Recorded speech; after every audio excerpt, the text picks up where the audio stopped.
systems around them, and that could be where they come from. With all that being challenged by this knowledge, you can bet that the infrastructure of the matrix will be tightened, and that the people that have knowledge to disrupt and to challenge the notions that we've all been brainwashed and indoctrinated into will become targets.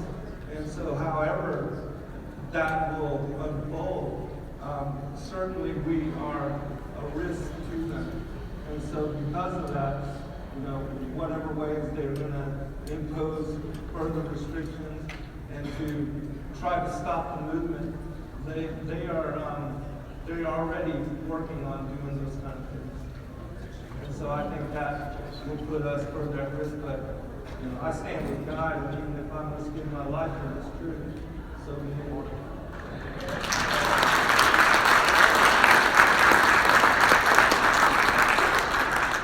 Yeah, I would just like to piggyback off what Zen said, because a lot of people, I think, are quite naive as to the progress that we're making. While yes, it's very exciting, it also needs to be kept in proper perspective, that being biblical, that what we're doing is we're expediting our persecution. That's it. So I'm pretty much all on board, with the flat earthers. At least I don't believe that what we're been taught is what really is. And I believe that things are set in the sky.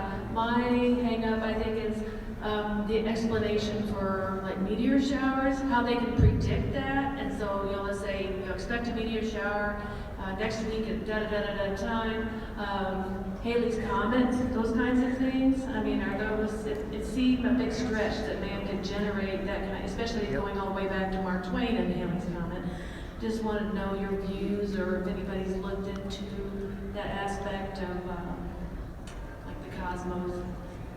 Thank you. Yeah, that question comes up a lot. And, it's kind of interesting whenever we're talking about flat Earth, everybody immediately wants to look up in the sky. So, when we're talking about the Earth, why? It's moving the goalpost.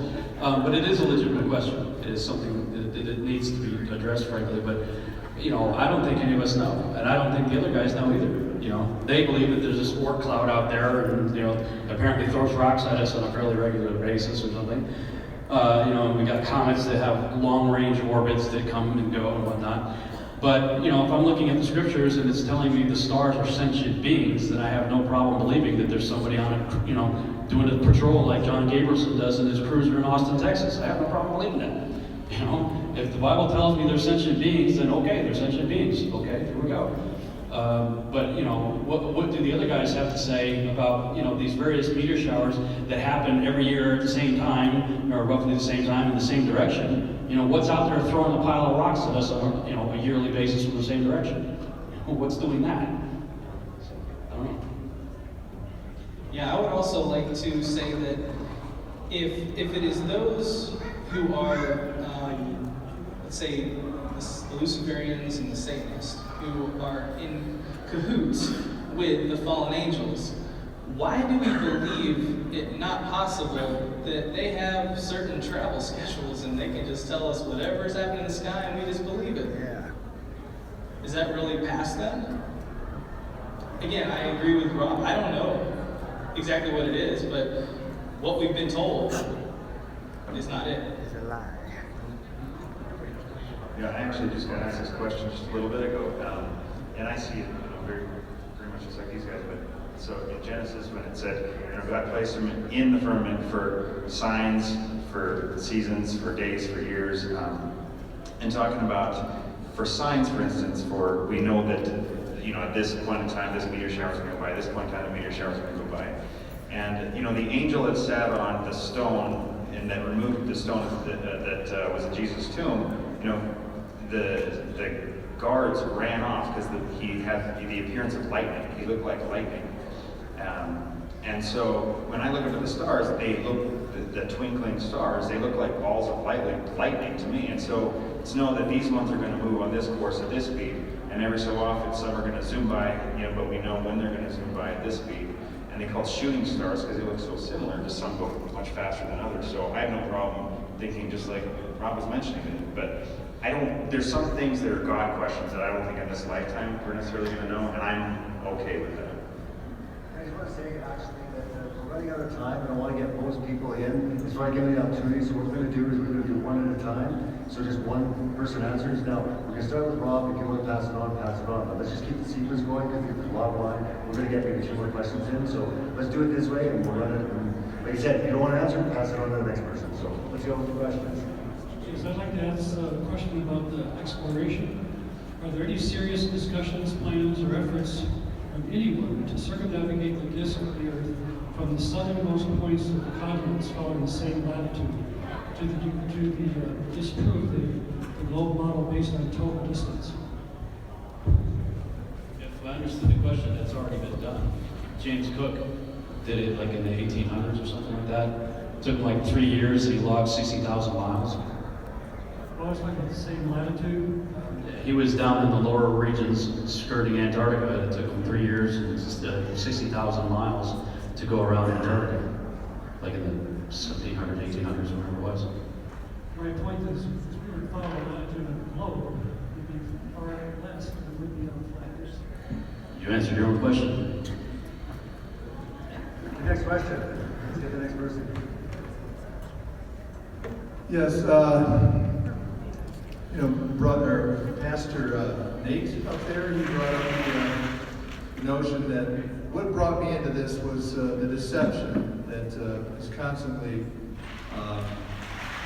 we're plagued with at all times.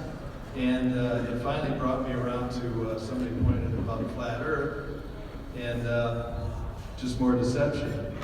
Something that's kind of been stuck in my craw, I don't know if it's related to flat earth, but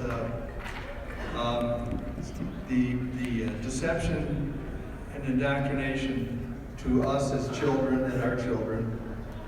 One of those that I see right now, and I'd like your opinion on it, is the notion of dinosaurs. I've seen a lot of data out here, recent data, that they're a phenomenon that just came about late 1800s by the same people, same Darwinian people and so on, and they're all related. And you know, it's something that if you look in your child's toy basket, there they are, sitting there. They were in my kids, they're in my grandkids, and personally, I don't think they ever existed. So I'd like your opinion too. Yeah, for your first point, you know, the whole deception thing, we started with the first question of, you know, why is this important? You know, I have been praying for a year and a half that God would remove any deception, falsehood. My wife and I had been praying as well. And I find it interesting that the topic that God put before my face when I prayed that long and that hard was the deceptions relating to the globe and space and all that. So, you know, I'm 100% convinced that this is, at this time, you know, one of the most important, if not the most important topic.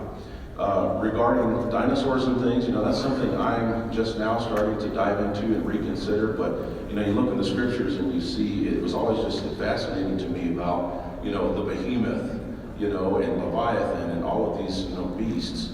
One thing we do know for sure is that Genesis chapter 2, verse 1 says that at that time, you know, God finished his work, and that all the hosts of heaven and earth were completed. So I love Genesis 2, verse 1, because it kind of gives us that bookend, you know, that there's no new things being created.